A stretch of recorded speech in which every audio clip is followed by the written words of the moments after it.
저는 주안의 교회를 섬기고 있는 염기훈 목사고요. 우리 말씀 나누기 전에 또 오신 분들 정말 주님으로 환영합니다. 축복하고요. 모든 게 항상 처음 오면 낯설고 어색하실 텐데 오늘 말씀 나누는 시간이 마음 문이 열리고 그래도 조금 더 인생의 본질을 고민해 볼 수 있는 귀한 시간 되시면 좋겠습니다.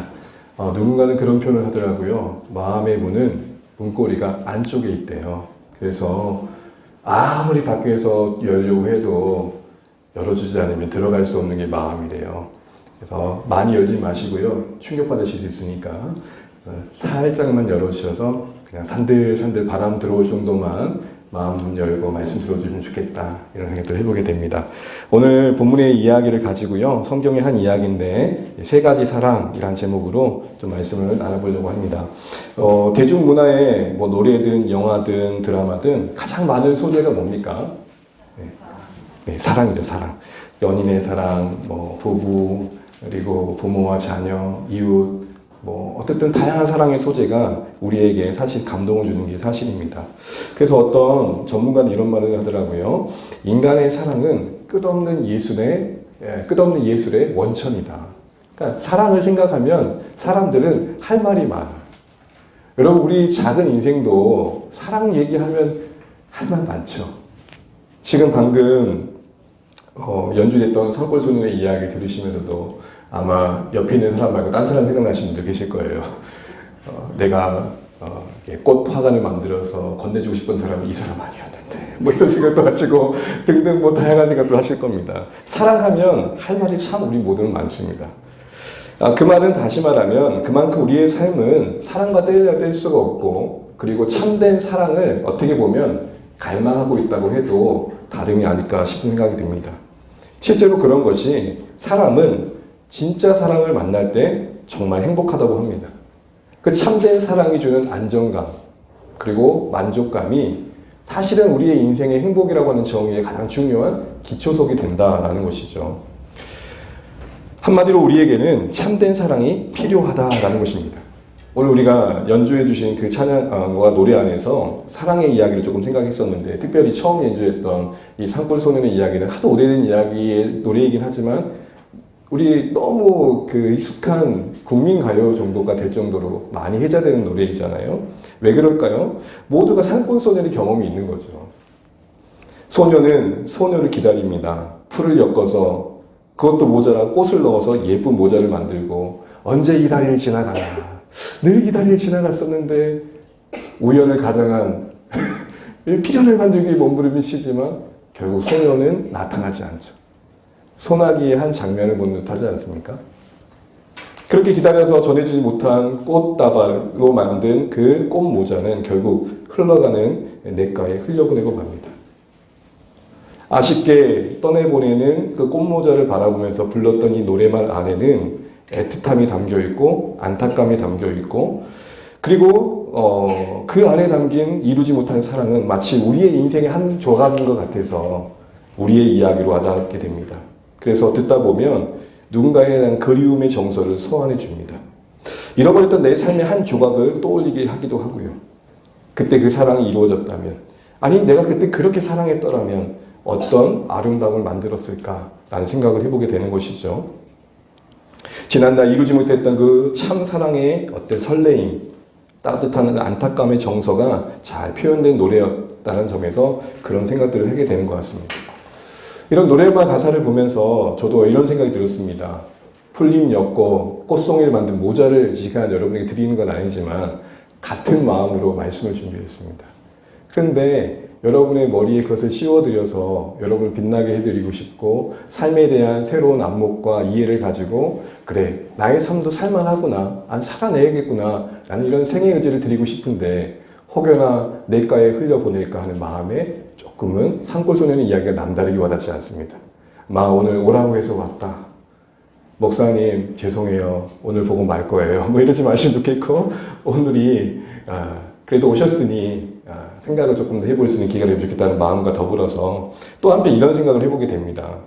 어쩌면 이 소년의 사랑의 이야기는 이루지 못해서 아름다운 건 아닐까? 가만히 생각해 보십시오. 만약 이 소년이 그 꽃모자를 전달하고 이후에 이 소녀와 좋은 관계가 이어졌다면 이 노래가 만들어질 수 있었겠습니까?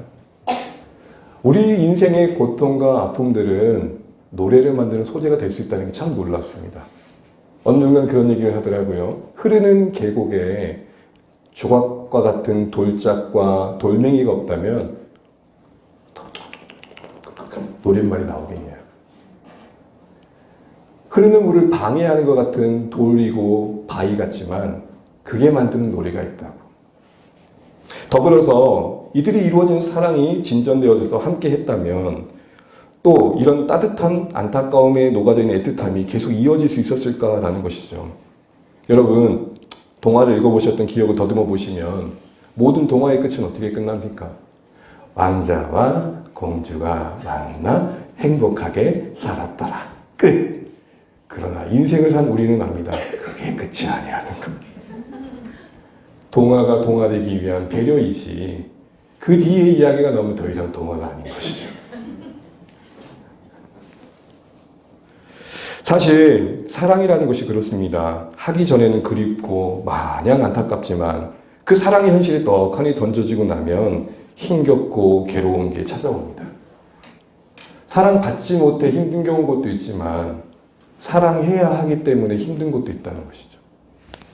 여러 이유들이 있겠지만 가장 중요한 이유 중에 하나는 다들 사랑을 이야기하지만 사랑의 내용이 다르다는 것입니다. 서로가 사랑을 말하는데 같은 말을 쓰는데 그 사랑에 담아내는 마음에 추구하는 바가 다르다는 것이죠. 남녀가 만나서 사랑을 말합니다. 그런데 서로 연인끼리 만나는 그 사랑이 서로를 묶어준 것 같은데 각자가 추구하는 사랑의 방식이 다르다면 그 사랑은 결국에 서로에게 고통을 줄 때가 있더라는 것이죠. 나는 너가 좋아서 만났는데 상대방은 내가 아니라 내가 가진 그 무엇을 좋아한다면 사랑은 결국은 서로를 힘겹게 하는 이유가 되게 되겠죠. 그래서 저는 이런 말씀을 드리고 싶습니다. 사랑이라고 하지만 좀 더 깊이 생각해 보면 정말 참된 사랑을 분별할 필요가 있다는 것이죠. 무슨 말이냐? 유사 사랑이 있을 수 있다는 것을 알아야 됩니다. 진짜 사랑은 우리의 존재를 회복시켜주고 우리의 존재를 행복의 여정으로 분명히 이끌어줍니다. 뭐가 더 나아져서의 문제가 아닙니다. 그냥 산들 바람에 봄 기운이 우리 마음을 녹이듯 그 사랑은 인생의 고난에 지쳐있는 우리 마음을 녹여서 그래도 여전히 변하지 않는 짊어져야 내 삶의 문제들 앞에서 새로운 마음을 만들어냅니다. 그게 사랑의 능력입니다. 똑같은 햇살이고 똑같은 자연의 모습인데 달라 보입니다. 여러분, 지금은 아니고 과거의 한 대를 떠올려 보십시오. 사랑이 눈 떴을 때 태양이 그냥 태양이 아니죠. 보석같이 빛나죠. 왜 이리도 공기는 맑은지 모든 삶의 조명은 나를 향한 것 같죠. 저만의 경험인가요? 어쨌든 참 사랑은 우리의 우리됨을 드러내고 우리가 살아야 이유가 되며 힘이 되고 버팀목이 됩니다. 이 아이들이 궁금하신가요? 네. 전혀 저와 무관하게 하고 있다고 생각하시면 됩니다. 그러나 간혹 이 아이들이 한 줄은 흔적을 남겨야 되기 때문에 근거의 문제가 남깁니다. 그래서 딴짓했다가 저 말씀 잘 들었어요 라고 보여줍니다. 저는 압니다. 그러나 오늘 이들이 손님을 모신 날이라는 걸 알고 있기 때문에 바싹 긴장해 있습니다. 자기 뒤통수에 지금 누군가 나를 보고 있다는 걸 알고 있기 때문에 보니까 제대로 적고 있는 것 같습니다. 너무 걱정하지 마시고 듣으시면 좋겠습니다. 다시 돌아와서요. 그래서 여러분, 우리는 사랑에 대한 조금 분별이 필요해서 저는 오늘 세 가지 사랑을 생각해 보려고 합니다. 사실은 이 사랑이 우리의 모든 사랑을 다 복합적으로 담아내고 있지는 않지만 이 사랑이 확실히 우리 안에 있지 않은가를 돌아보면서 참된 사랑을 좀 생각해 보면 좋겠습니다. 참 사랑은 어디에라는 책자가 있는데요. 거기 보면 한 번 더 눌러주세요. 이런 사랑이 하나 소개됩니다. 만약의 사랑. 여러분, 만약이란 말이 뭐죠? 상대방을 향해 이런 거예요. 네가 만약 나에게 이렇게 해준다면, 내가 원하는 것을 네가 나에게 준다면, 실제 하지 않는 일이지만 그게 현실이 된다면 나는 너를 사랑할 거야. 그러니까 사랑받는 조건을 제시하는 거죠. 기대를 제시하는 거예요. 그리고 그 기대를 충족시켰을 때 나는 너에게 사랑을 줄 거야 라는 이야기를 하는 겁니다. 말 잘 들으면 아빠가 너 예뻐해 줄게. 삶을 살주면 저 당신 사랑할 거예요. 성공해서 유명한 사람 되면 저 당신 좋아하게 될 것 같아요. 당신이 잘하면 나도 잘해볼게요. 등등. 이런 기대와 조건을 제시하는 사랑은 사실은 분명해 보인 듯 하지만 끝없는 요구처럼 와닿아서 결과적으로 참 고단합니다. 기대를 충족시켜 얻어지는 사랑은 이런 고민을 하게 돼요. 언제까지 내가 설거지를 해야 되는 거지? 언제까지 설거지하고 청소해야 나 사랑해 줄 건데? 뭐 이런 고민을 하는 거죠. 결국 이 사랑의 특징 중에 하나는 그 동기가 상당히 말은 하지 않아도 이기적이라는 거죠. 대가를 바란다는 것 자체가 사랑을 이용하는 것처럼 비춰질 수 있다는 것입니다. 사실은 이런 사랑들을 우리가 경험하게 되면 참 피곤합니다. 서로의 요구가 끝없죠. 여러분, 우리의 마음이 그렇잖아요. 당신이 요만큼만 해주면 나을 것 같은데 이만큼 왔더니 더 들어오라래요. 두 번째 사랑입니다. 두 번째 사랑은 때문의 사랑입니다. 이 때문에는 만약이라는 경우와 다르게 그걸 가졌기 때문입니다. 그 존재의 어떤 됨됨이, 소유, 어떤 특정한 행위, 가지고 있는 어떤 외모 등등 다양한 그 소유 때문에, 그 조건 때문에 사랑하게 되는 걸 말합니다. 예를 들어서 당신은 정말 사랑받을 만한 요소를 갖고 있네요 라는 것이죠. 너무 예쁘기 때문에, 또 내가 좋아하는 그 무엇을 가졌기 때문에, 노래를 잘하기 때문에, 돈이 많기 때문에, 유명하기 때문에, 당신을 만나면 내가 뭔가 안정감을 얻기 때문에, 당신은 가지고 있는 그 부와 재력으로 나에게 필요한 것을 줄 것 같기 때문에, 이 때문에 사랑이 있다는 것입니다. 사실은 이런 말을 하게 되면 이게 나와 무관한 것 같지만 사실 우리가 그럴 때가 참 많습니다. 가장 가까운 사람 속에서 이 때문에 사랑을 우리가 하고 있을 때가 많다는 거죠. 상대방에게 사랑받을 만한 장점이 있거나 사랑받을 만하기 때문에 사랑하는 모습들을 우리는 사실은 가까이에서 보게 됩니다. 자녀를 보십시오. 남편과 아내를 대하는 우리의 모습을 보십시오. 자녀가 예를 들어서 성적이 좋으면 사랑의 마음이 없다고 생기죠. 거의 동의하잖아요, 우리 은율이가. 저 아이가 앞날을 보고 있는 것 같다. 또한 서로에 대한 어떤 아름다움 때문에 사랑을 이야기하다 보면 그 아름다움이 주는 행복감 때문에 잠시는 좋은 것 같지만 이걸 지키는 싸움도 사실 고단하다는 거죠. 머지않아서 만약의 식의 사랑과 다를 바 없게 된다는 것입니다.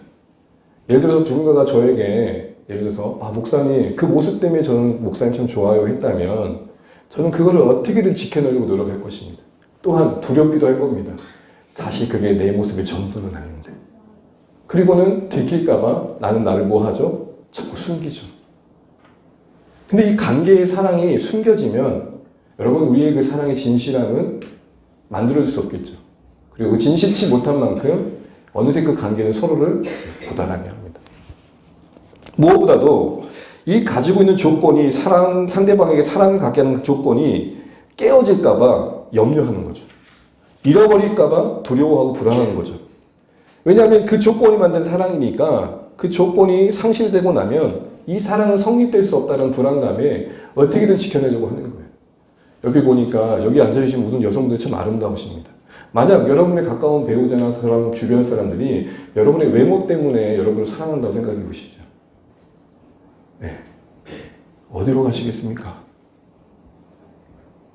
당겨줘야 되고 넣어줘야 되고 너무 많이 들어갔어요. 빼줘야 되고 지키기 위한 싸움을 하겠죠. 서로의 계절을 따라 그 각각의 계절의 아름다움이 있듯 늙어짐이 각각의 시간 속에서 주는 아름다움이 있을 텐데 그거 보지 못하고 너가 아름다우니까 너의 그 흰머리도 아름다워가 좋지. 너가 아름다우니까 모든 게 아름다운 게 좋지. 너의 그 무엇이 아름답기 때문에 네가 아름다워는 그 무엇이 상실되는 그 순간 우리의 사랑이 유지될 수 없다는 두려움에 그 받은 바의 사랑에 입장에 있는 사람은 어떻게든 지켜내려고 노력하는 것이죠. 네. 제가 왜 배가 아직도 안 들어가나 봤더니 이 모습을 사랑해준 우리 아내 때문에 그렇습니다. 만약에 저희 아내가 이거 당장 안 내면 끝냅시다.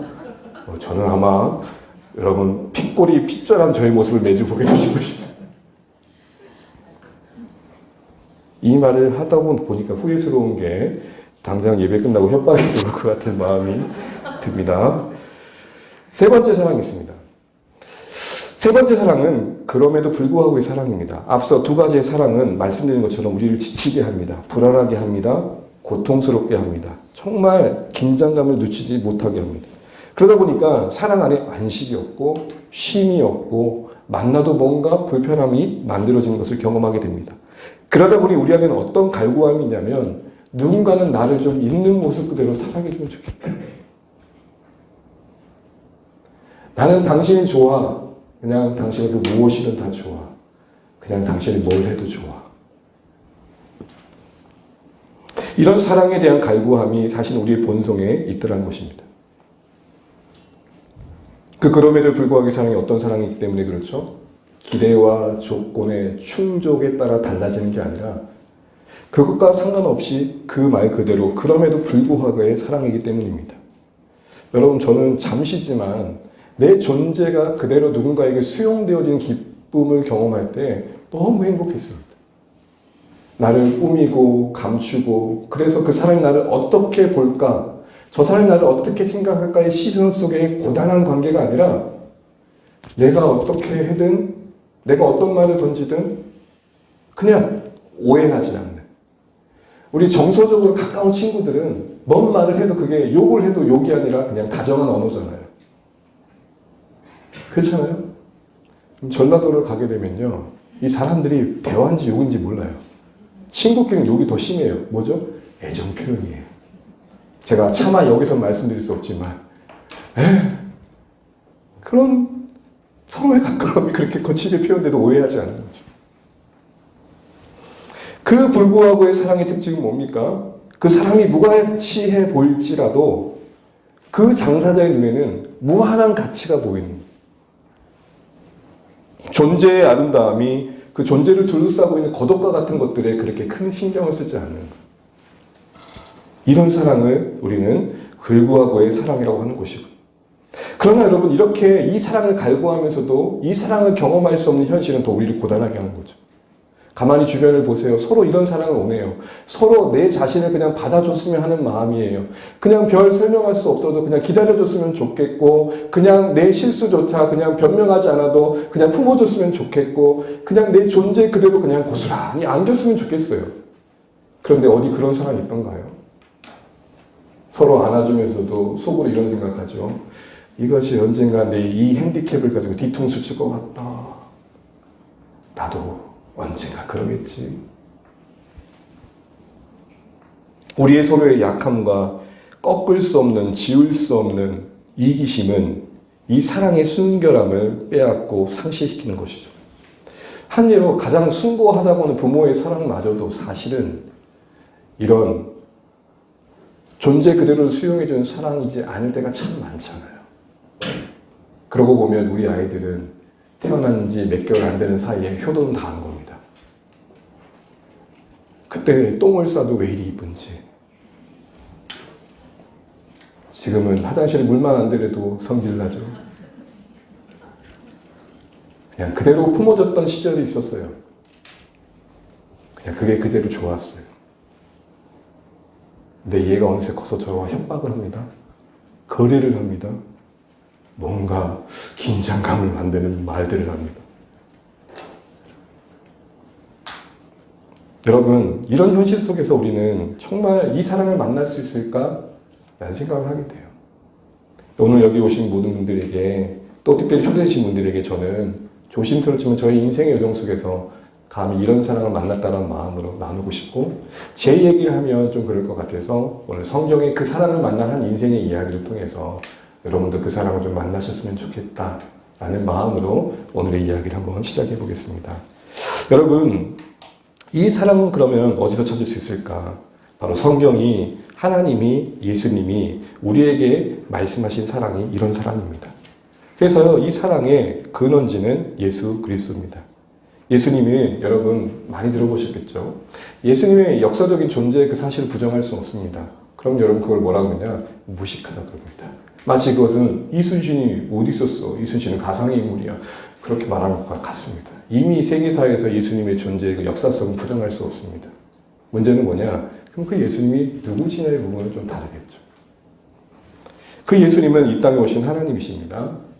그 하나님이 이 땅에 오신 이유는 우리가 해결할 수 없는 죄의 문제, 우리의 사랑마저도 이기심으로 도구 삼는 우리의 죄성을 고치시고, 참된 사랑으로 우리를 회복시키기 위해 오셨습니다.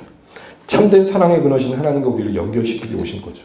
여러분, 아무리 번쩍번쩍 빛나는 럭셔리한 금 수도관이라고 해도, 금 수도꼭지라고 해도 아무리 틀어도 물이 안 나는 이유는 수원지와 연결되지 않아서 그런 거죠.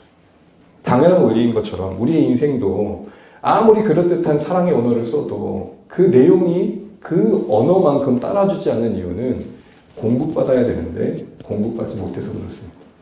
호언장담합니다. 내 니랑 결혼하면 설거지 안 하게 해줄게. 내가 너 손에 물 묻히면 내가 장을 짓는다. 근데 서로 물도 안 묻히고 장도 안 짓죠. 호언장담했던 그 순간이 거짓일까요? 아니요, 진심입니다. 우리 사랑의 아픔은 뭐죠? 진심을 말하나 그 진심을 삶으로 담아내기에는 실력이 너무너무 부족하다. 너무 부족하다. 그래서 우리에게 뭐가 필요하냐고 성경이 얘기하냐면 은혜가 필요하다고 말합니다. 그건 마치 달과 태양과의 관계와 같습니다. 달은 어떻죠? 그 자체로 발광체가 아닙니다. 태양의 빛을 받아 비춰주는 반사체입니다. 달이 빛나고 싶다라고 발광을 해도 반사체입니다. 태양의 광명한 만큼 받은 만큼 보름달이 됐다, 밤달이 됐다, 반달이 됐다, 초승달이 됐다, 이렇게 되는 거죠. 오늘 삭개오의 인생이 그랬습니다.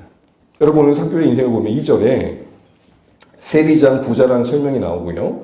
3절에 키가 작다란 말이 나오고 4절에 돌 무화과 나무에 올라갔다는 얘기가 나옵니다. 고단 그림 보여주세요. 이게 이제 오늘 성경의 이야기 한 장면인데요. 간단하게 이제 삭개오에 대해서 설명을 하면서 오늘 이 삭개오가 경험한 그 사랑을 좀 나누고자 합니다. 여러분, 일단 삭개오라는 인물을 성경에 소개하면서 성경은 그 사람을 이해하기 위한 단서들을 몇 가지 던지고 있습니다. 그 하나는 뭐죠? 키가 작다. 여러분 성경 쭉 읽어보시면 키 작다는 말이 그렇게 많이 나오지 않습니다. 그렇게 언급할 정도면 여러분 이렇게 생각하시면 돼요. 진짜 작다. 웬만히 적어서는 적지도 않아. 웬만히 작아서는 적지도 않아. 자, 여러분, 우리의 외모나 외모에 더하여 우리의 조건이 우리 내면 세계에 영향력을 줍니까, 안 줍니까? 잘생긴 분들은 몰라요, 저 같은 사람들의 마음을. 잘생긴 사람들은 모른다고요, 그 처절한 초라함을. 우리의 조건은, 우리의 가진 바는 우리 마음에 영향을 줍니다.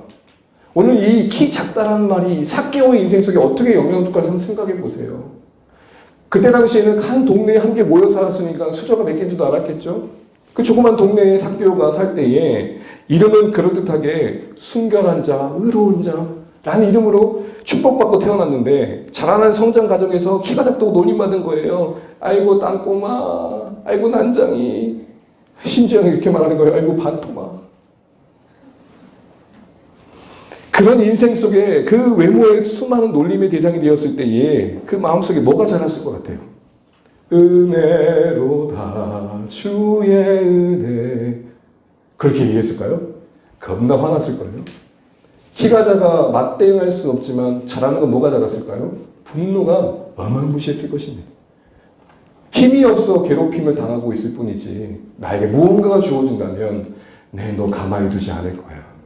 그런데 마침 떡하니 보니까 뭘 통해 복수해볼까 생각해봤는데 눈에 들어온 한 장면이 세리장이 보인 거예요. 세리들이 보인 거예요. 여러분, 당시에 세리는 이스라엘이 로마의 속국, 지배를 받고 있었기 때문에 참 불편한 직업이었습니다. 왜냐하면 로마라는 나라에 이스라엘이 세금을 바쳐야 되는데 같은 민족의 사람들이 돈을 뜯어가지고 자기도 남겨먹고 그리고 세금을 냈던 모습이 횡자했었거든요. 그러니 같은 민족 사람들에게는 이 세리는 뭐가 같겠습니까? 매국노. 그런데 그렇다고 권한이 주어졌으니, 로마로부터 권한이 주어졌으니 앞에서 말도 못해. 앞에서는 아이고 세리니 인사하고 가다가 뒤에서는 이룬. 그래서 가만히 보니까 이 삭개오의 눈에 세리가 되면 되겠구나. 그게 힘이 되겠구나 생각하고 세리가 된 거예요. 그러면서 마음속에 그랬겠죠. 나를 놀려댔던 그 사람들, 무시했던 그 사람들, 함부로 했던 그 사람들 내가 가만히 두지 않겠어. 세리가 돼서 열심히 했습니다. 여러분, 분노가 주는 유익도 있어요. 예, 분노가 주는 창자력이 있어요. 그 에너지가 있다고요. 열매가 안타까워서 그렇지. 열심히 해서 세리장까지 됩니다. 어느 기관의 대표가 됐다는 것은 여러분 그 사람이 어떠하든 간에 무시할 수 없는 그 무엇이 있는 겁니다. 그렇게 열심히 해서 세리장까지 됐습니다. 통쾌할 줄 알았습니다. 실제적으로 세리장이 됐으니 10수년이 지났을 때 이거 땅꼬마 놀렸던 사람들이 자기 앞에서 안녕하세요. 뒤에서 욕하더라도 얼마나 통쾌했을까요? 근데 결국 그는 돌 무화과 나무에 올라 예수님을 멀리서 기다리는 사람이 됐습니다. 이게 뭘 말할까요? 부자였고 세리장이었습니다. 사실은 당시의 기점에 보면 욕을 먹더라도 가질 건 다 가진 사람입니다. 힘이 있고 권세가 있습니다. 근데 뭐가 그렇게 부족해서 돌 무화과 나무에 올랐을까요? 돌 무화과 나무에 올린 이 삭개오는 그 마음의 동기가 뭘까요? 호기심? 여러분 세리장 정도 됐을 때는 50 안팎입니다. 그 나이에 그 짓 하면 욕먹어요. 우리 가끔 남편들이 동심의 세계에 젖어 있을 때 이때 아내들 어떻죠? 야, 마 좀 그만해라. 짠하게 바라보고 뭔 그렇게 파라다이스를 그리는지 갑자기 낚시에 꽂혔다고 하면서 온갖 낚시장들 다 들여댔는데 속이 이제 분통이 터지는 거죠. 네, 말을 못하겠고 아이들 학원비는 늘어났는데 지만 산다고 저러고 있네. 여러분 이거는 만들어진 이야기가 아니라 제가 목회의 여정 속에서 들었던 숱한 이야기들이 쏟아져 나오고 있는 겁니다. 그런 게 호기심이 아닙니다. 그 어른이 그 나이에 거기 올라가는 게 말이 안 되는 거예요. 뭘까요? 목마름. 떳떳하게 세리장이 됐지만 누군가에게서 힘을 지시할 수 있는 자리에 있었지만 이런 표현을 쓰는 거죠. 부족한 건 없지만 그렇다고 만족도 안 되는. 이 마음 아세요? 별 불편한 건 없는데 그렇다고 채워지진 않는. 왜 사람들이 우리 가운데 저렇게 성공의 자리에 있음에도 불구하고 마약을 하고 향락을 즐기다가 결국엔 생일 저렇게 불행하게 마칠까? 공통점이 뭐냐? 허하다는 거예요. 허하다. 저는 이런 경험을 한번 한 적이 있어요. 어딘가 모르게 허전함. 제가 캠퍼스 때, 전 96학번인데요. 나이 계산되시죠? 그때 당시에 저희 학교가 운동권이었어요, 운동권. 그래서 제가 전대 나왔는데요. 전남대에서 이제 그날, 이렇게 시험 볼 중간고사 기간에 이제 알바 끝나고, 맥주집 알바를 하고, 이렇게 딱 이렇게 자고 있는데, 공부하려고, 그 다음날 시험 때문에. 진짜 흔들어 깨우는 거예요. 학생의 임원이 깨우는 거예요. 그래가지고, 왜, 했더니. 그때 당시만 해도, 경찰들이 갑작스럽게 들어와서 주범들을 잡아갔단 말이에요. 거기 여기 있으면 잡혀간다니까 가라는 거예요. 그래가지고 근데 날이죠. 비가 갑자기 축축 오는 거예요. 근데 주머니 보니까 안타깝게도 2,300원. 택시비가 당시에 거기서 택시를 타고 저희 집까지 가기는 한 4, 5천 원 나왔단 말이에요. 머리가 돌아가는 거죠. 택시를 타고 2,000원어치 타고 내려서 걸어갈까? 아니면 걷다가 2,000원어치 정도 나올 땐 가서 탈까? 하다가 결국 후자를 선택했습니다. 그래서 강주 전남대에서 또박또박 한 20분 정도 걸어가는데 그 걷는 동안 전 인생의 모습들 다시 되돌아보게 되는 거예요. 이런 마음이잖아요. 나 뭐 하고 있지 지금? 뭐 하고 있지? 그러면서 생각들을 갖는 그 순간에 정말 어딘가 보는 허전함이 깊이 찾아왔고 그게 저의 신앙의 여정의 새로운 전환점이 됐습니다. 오늘 삭개오도 그런 돌 무화과 나무에 오른 때의 마음이 그러했다라는 것이죠. 삭개오는 그 권위만큼 사람들이 찾아왔습니다. 필요하니까 찾아왔겠죠. 그런데 가까운 사람은 없던 거예요. 우리 마음의 모순 중에 하나는 뭐냐면 사람은 싫은데 또 사람이 그립기도 해요.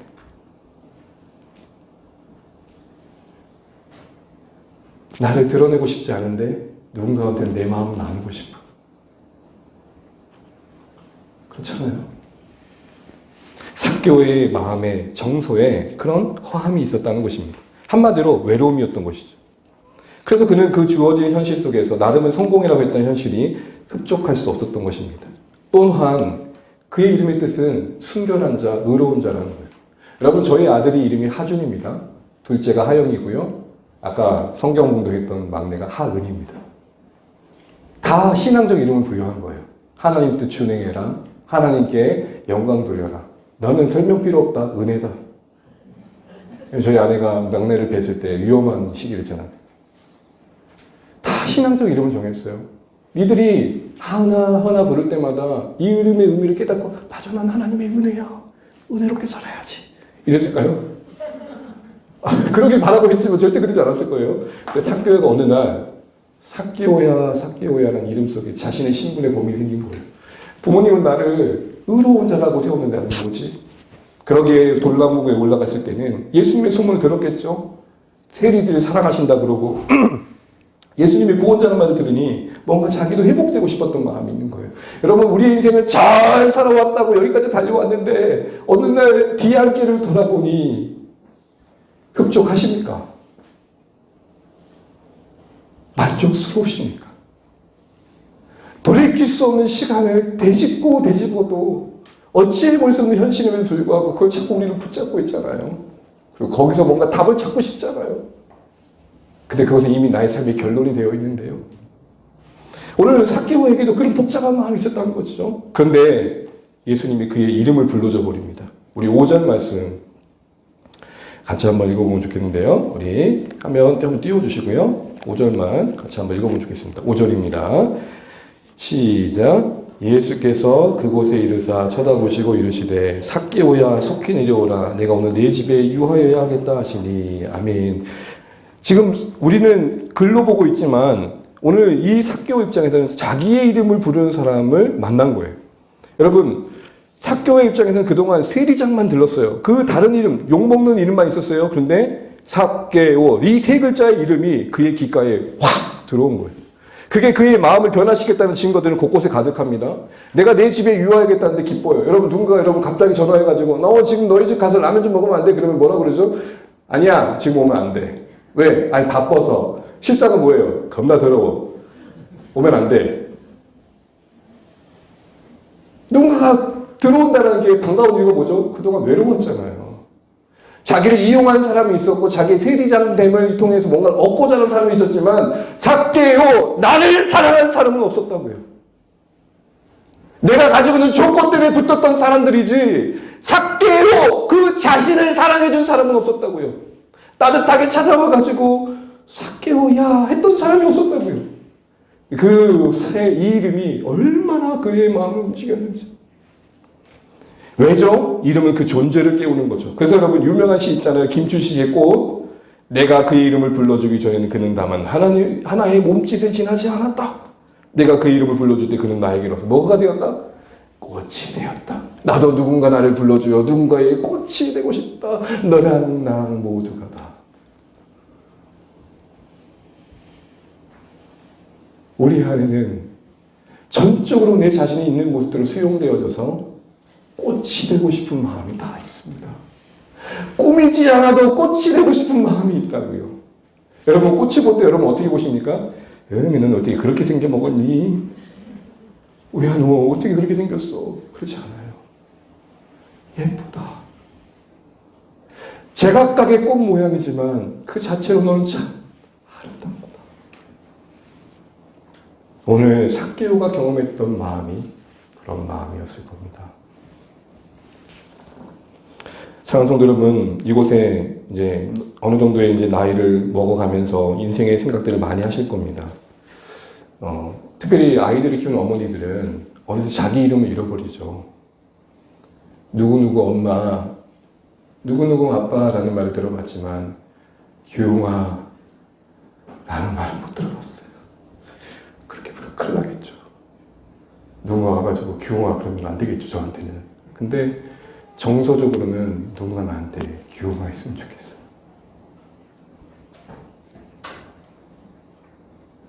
저에게는 그분이 예수님이십니다.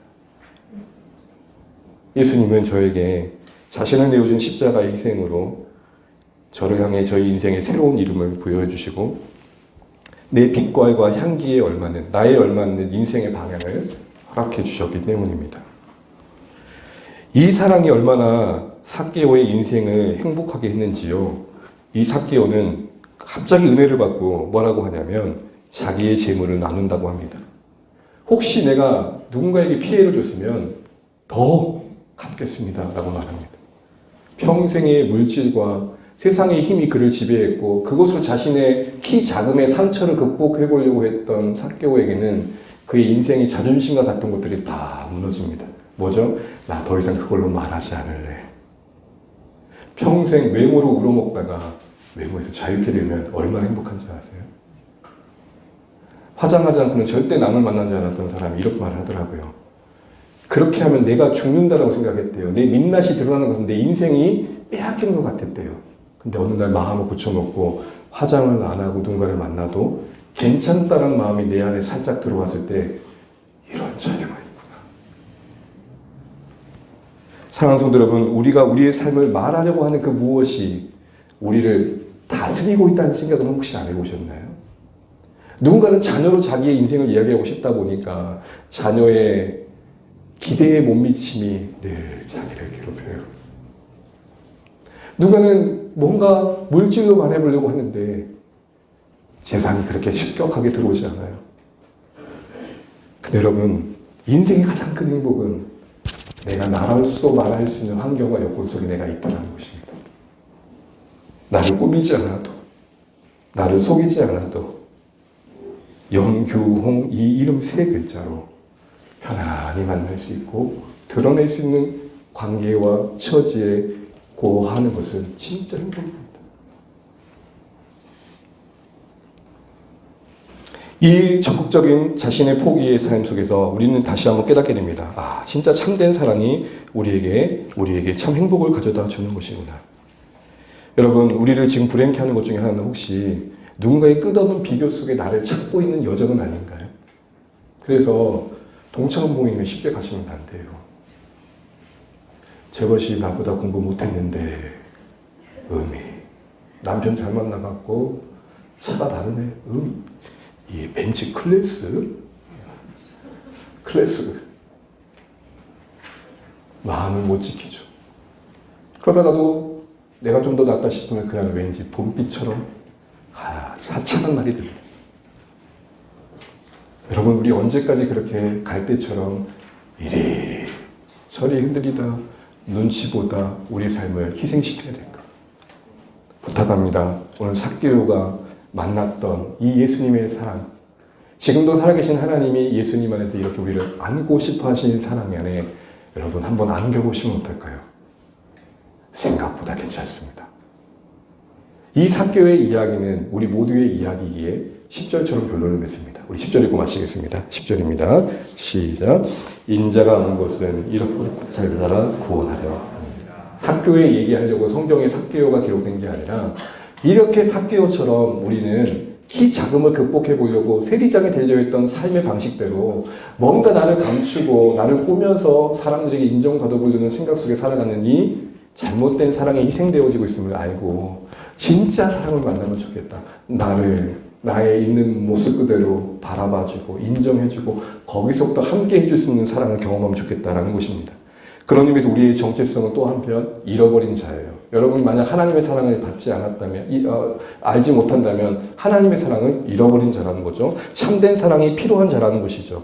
여러분, 이 사랑이 오늘 우리의 만남 속에서 아름답게 시작되는 오늘 한 날 되시길 바랍니다.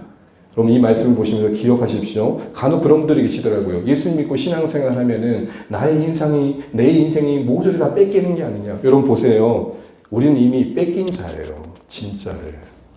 그래서 예수님을 믿는다는 것은 뺏기는 게 아니라 되찾는 거예요. 원래의 나를, 진짜 나를 되찾는 거예요. 그게 구원입니다. 염규용이라는 이 3글자의 이름이 존재할 이유를 되찾는 거고, 염규용이라는 이 이름의 3글자가 살아갈 삶의 방향을 되찾는 거고, 염규용이라는 이름의 존재가 겉에 둘러싼 그 무엇으로 평가받는 게 아니라 존재 그 자체로 귀하다, 소중하다라는 가치를 되찾는 겁니다. 예수 믿는 건 그러기에 여러분 짐이 아니라 힘입니다. 신앙은 짐이 아니라 힘입니다.